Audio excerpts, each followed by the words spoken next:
মটরশুঁটি দিয়ে চটজলদি একটি মুখরোচক খাবার করার জন্যে আমি এখানে 1 বাটি মটরশুঁটি নিয়েছি।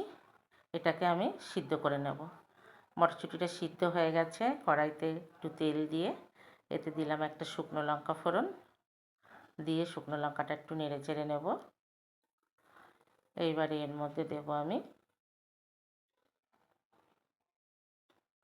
মটরশুঁটি, সিদ্ধ করা মটরশুঁটিটা দিয়ে দিলাম।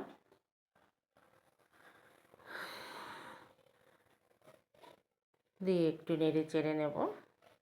এইবারে এর মধ্যে দেব আমি এক এক করে সব মশলা। একটু হলুদের গুঁড়ি, একটু বিট লবণ দেব, একটু জিরের গুঁড়ি, শুকনো লঙ্কার গুঁড়ি, আর দেব একটু চাট মশলা।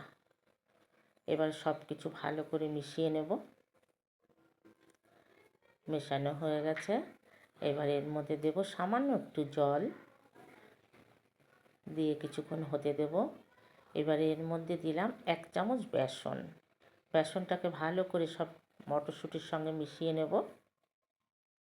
মেশানো হয়ে গেছে। এইবারে দেব একটু গোলমরিচের গুঁড়ো, কিছুটা গোলমরিচের গুঁড়ো দিয়ে দিলাম।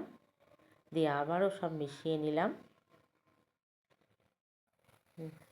এইবারে নামিয়ে নেব।